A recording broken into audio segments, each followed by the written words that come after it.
জুলাই যেমন ছিল আমাদের জন্য কষ্টের, জুলাই মাস ছিল নির্মমতা নিষ্ঠুরতা, তেমনি জুলাই ছিল প্রতিবাদ, প্রতিরোধ এবং বিজয়ের মাস।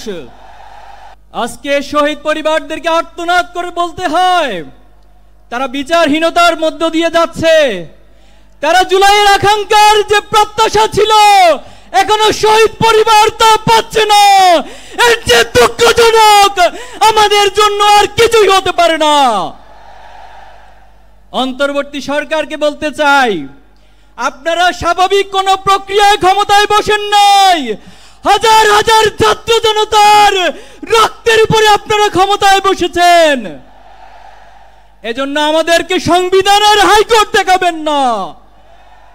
অতি সত্বর জুলাই প্রক্লেমেশন ঘোষণা করুন।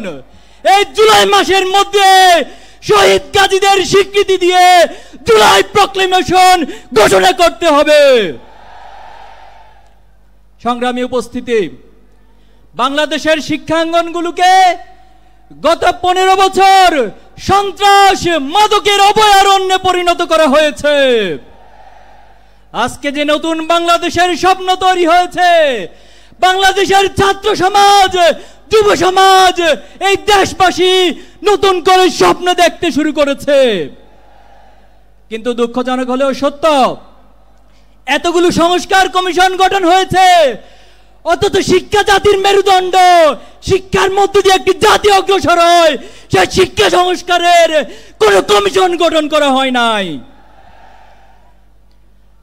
ব্রিটিশদের রেখে যাওয়া দাসত্বমূলক শিক্ষা ব্যবস্থা, পাশ্চাত্যের চাপিয়ে দেওয়া মতাদর্শ শিক্ষা ব্যবস্থা, পার্শ্ববর্তী রাষ্ট্রের মূল্যবোধের চাপিয়ে দেওয়ার শিক্ষা ব্যবস্থা আমাদেরকে দিন দিন গ্লানি টানতে হচ্ছে। জুলাই পরবর্তী এই বাংলাদেশে আমরা আজকের এই সমাবেশ থেকে দাবি করছি, অতি সত্বর এই বাংলাদেশের স্বাধীনতা, সার্বভৌমত্ব, এই বাংলাদেশের ইসলামী মূল্যবোধ, আদর্শিক মূল্যবোধ, জাতিসত্তার ইতিহাসকে ধারণ করে নতুন একটি আদর্শিক শিক্ষা ব্যবস্থা গড়ে তুলতে হবে।